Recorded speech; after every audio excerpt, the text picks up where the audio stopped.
What happens when a black guy from the poorest part of town runs for prime minister and gets hit with every dirty trick in the book? You're not going to believe how he comes out on top. Hey, it's your guy here with a story that's going to hit you hard.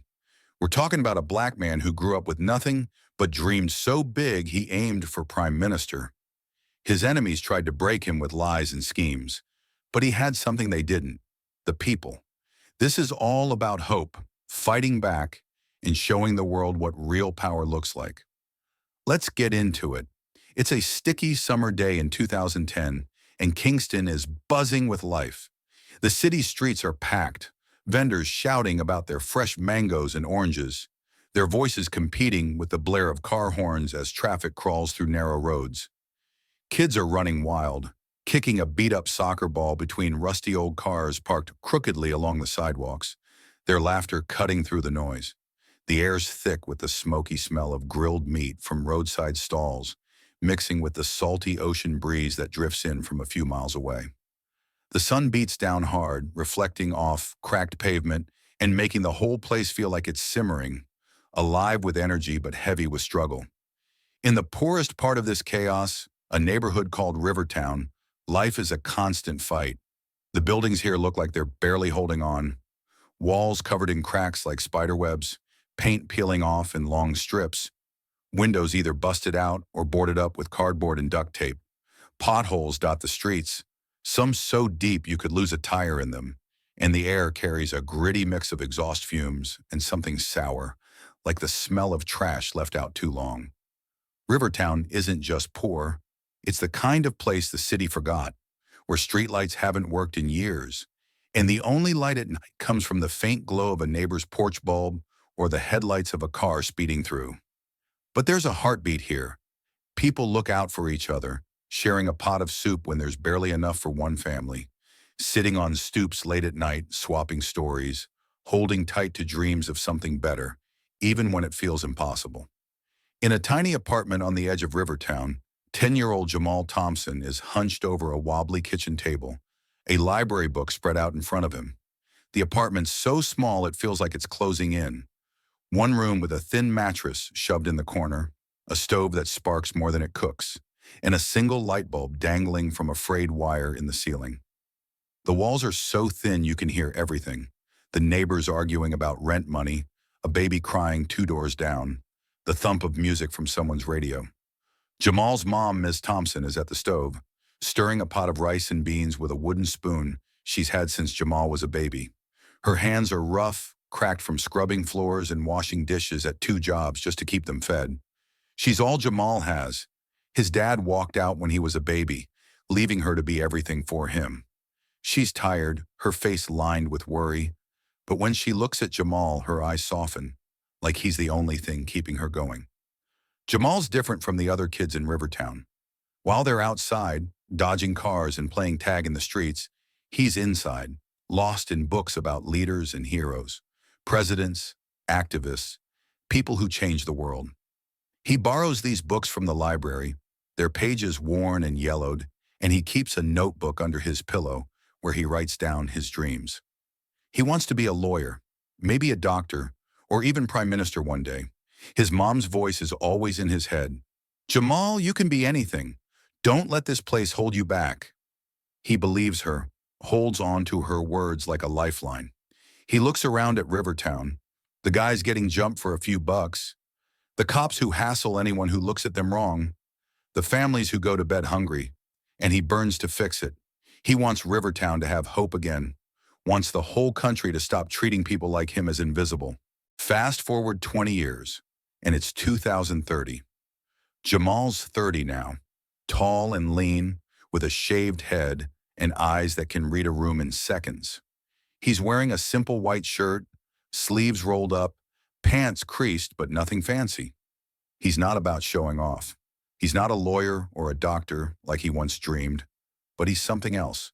A community leader who's been fighting for Rivertown since he was old enough to speak up.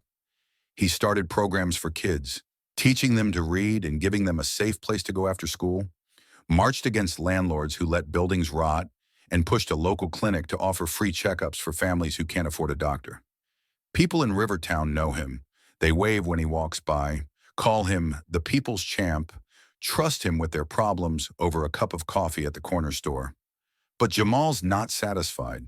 He sees the government ignoring places like his, sees the rich getting richer, while his neighbors can barely pay their bills.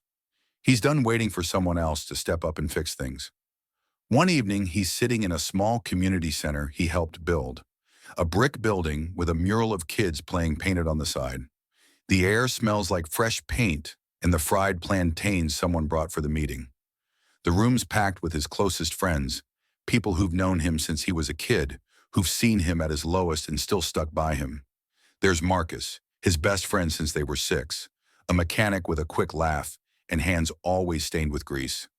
Aisha, a nurse who's been patching up Rivertown kids for years, her smile warm but her eyes sharp. And Tanya, his high school friend who's now his campaign manager, always scribbling notes and checking her phone. They're eating, laughing, talking about the latest drama in the neighborhood, when Jamal drops the news like a bomb. "I'm running for prime minister," he says, his voice calm but firm, like he's been thinking about this for years. The room goes quiet for a second, then Marcus bursts out laughing, slapping his knee. "You serious, man?" he says, wiping his eyes. "You know who you'd be up against? Those guys got money, teams, the whole system behind them. What you got?"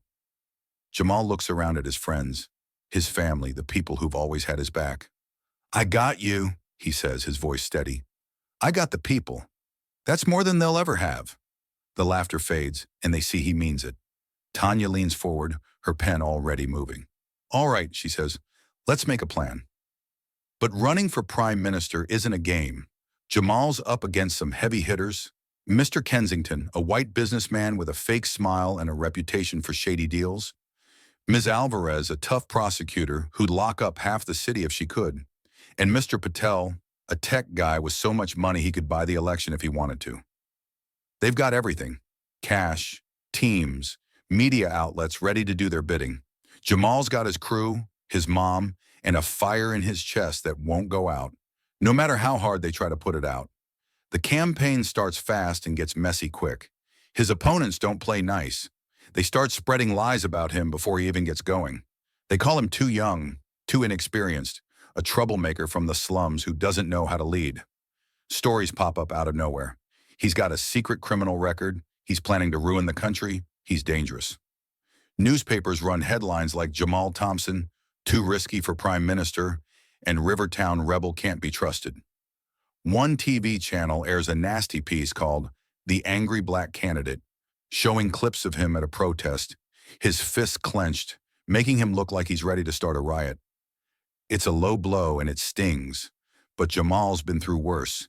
His mom's words echo in his mind. "They'll try to break you, but you're stronger than that." He brushes it off, keeps pushing, takes his fight straight to the streets where he knows he belongs. It's a rainy afternoon, and Jamal's sitting in a Rivertown diner, a small spot with chipped mugs and menus so greasy you can barely read them. The walls are covered in old photos, Rivertown back in the day, when it had a little more hope, kids playing in the streets, families smiling together. The air smells like burnt coffee and frying bacon, and a jukebox in the corner plays a scratchy old song. He's in a booth with Tanya, her laptop open, numbers glowing on the screen as she taps away. "We're starting to move up," she says, a grin spreading across her face. "People are talking about you. Online, on the radio, even some local TV stations are picking up your story. They're listening to you, Jamal." He takes a sip of his coffee, the bitter taste grounding him, and looks around the diner. An old man reading a newspaper in the corner, a group of workers scarfing down fries, a mom cutting up pancakes for her kids. These are the people he's fighting for. "That's good," he says, "but we need more than talk. We need votes. And those other guys, they're not going to make this easy." Tanya nods, her smile fading a bit. "Kensington's pouring money into ads. Real nasty ones," she says, her voice low. "They're saying you'll ruin the economy, let crime take over, all that junk. It's getting ugly out there." Jamal's jaw tightens, but he doesn't let it shake him. "Let them waste their cash," he says. "People know me. They know I'm not here to mess around." But the attacks keep coming. One night he's walking home, his collar turned up against the rain, when he spots posters on a wall, his face with devil horns drawn on. Dangerous for our country, written in red marker across it. He pulls out his phone, snaps a picture, and sends it to Tanya with a quick message. They're scared. That's a good sign. The media doesn't let up either. Jamal gets invited to a big TV debate, the kind where the lights are so bright they make you sweat, and the cameras catch every move you make. The crowd's packed, people shifting in their seats, waiting for something to happen. The moderator, a guy with a fake smile and a suit that costs more than Jamal's rent, throws him a curveball right away. Mr. Thompson, some people say you only care about your own neighborhood, not the whole country.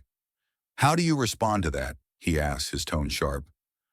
Jamal looks straight into the camera, his voice steady. I care about every neighborhood, he says. I know what it's like to be ignored, to see good people left behind like they don't matter. I'm here to lift everyone up, no matter where they're from. The crowd claps, some nodding, but Kensington jumps in with a smirk. Nice words, but you've never even run a business, he says, his voice smooth. How can you run a country? Alvarez piles on. You're always criticizing the police. How are you going to work with them when you're in charge? Jamal doesn't miss a beat. I criticize bad policing, not good cops, he says. In my experience, it's fighting for what's right every single day of my life. The debate wraps up, and his team's hyped. They think he killed it. But the next day, the headlines twist everything. Thompson sparks chaos at debate, and too rough to lead, they say, making him sound like a loose cannon. They're trying to bury him, but Jamal's got something they don't. The people. He's out there every day, showing up where it matters. He's at schools where kids run up to him, asking if they can be like him when they grow up, their eyes wide with hope. He's at senior centers where old ladies grab his hand and tell him they're praying for him, their voices shaky but strong. He's even at a wedding in Rivertown one weekend, spinning the bride around on the dance floor, cracking jokes with the groom while everyone cheers. His campaign's scrappy, meetings in basements with leaky pipes, barbershops where the chairs creak, community centers with flickering lights. He talks about jobs, better schools, fair policing, and people listen, leaning in, hanging on his every word. One night, he's at a park rally in Rivertown, a megaphone in his hand, the sky above him full of stars. The air smells like barbecue from a nearby grill, and kids are running around, their laughter mixing with the music playing from someone's speaker. They say I can't win, Jamal shouts, his voice carrying over the crowd. They say I'm nothing, that I don't belong, but I say we deserve better. A leader who's been where you've been, who knows what it's like to fight for every scrap. Vote for me, and we'll make history together. The crowd goes wild, signs with his name waving in the air, phones lighting up as people record the moment. Tanya posts the clip online with the caption, Real Leadership, and it spreads like wildfire. Thousands of shares, likes, comments pouring in from people who believe in him. It's election day, and the whole city feels like it's holding its breath. Polling stations are packed, lines stretching around corners, people waiting hours in the hot sun just to cast their vote. Rivertown's turned into a full-on party, music blasting from speakers on every block, people wearing shirts with Jamal's face on them, kids running around with little flags they made at school. Jamal's mom is first in line at her polling station, her hands shaking a little as she holds her ballot, whispering to herself, "That's my boy." Jamal's at his campaign headquarters, a tiny space above a barber shop with maps and posters taped to the walls. The air smells like pizza and sweat, and the TVs are on full blast showing live updates. His team's glued to the screens. Tanya tracking every vote that comes in, her fingers flying across her laptop. It's close, she says, her voice tight, her eyes not leaving the screen. Jamal's pacing, his heart pounding. He's never felt this nervous in his life. The votes start coming in slow at first. Kensington jumps ahead early, his team celebrating on live TV, acting like they've already won. Jamal's crew holds their breath, their fists clenched, barely speaking. Then the tide starts to turn. Rivertown's numbers come in, and it's all Jamal. Every single vote from his neighborhood going to him. Working class areas follow, Then the suburbs, even some of the richer districts where people are sick of the same old politicians. He's gaining fast. At 10 p.m., the news anchor cuts in, her voice breaking through the noise. With 95% of the votes counted, Jamal Thompson is your new prime minister. The room explodes, people screaming, hugging, crying. Tanya tackles Jamal, tears streaming down her face, yelling, "You did it!" Jamal's in a daze, his own tears falling as he hugs his mom, his voice cracking. "We did it, Mom," he says, holding her tight. He steps outside, the crowd waiting for him, their cheers so loud it shakes the street. People are everywhere, old men with canes, moms with babies on their hips, kids sitting on their dad's shoulders, all of them chanting his name. Jamal climbs onto the hood of a car, his voice raw as he speaks. "We did it!" he shouts, his words echoing over the crowd. "This isn't just my win, it's ours. We're gonna change everything, together." The street erupts again, people dancing, crying, hugging strangers, their hope lighting up the night. 6 months later, Jamal's sitting in the Prime Minister's office, the city stretching out below his window.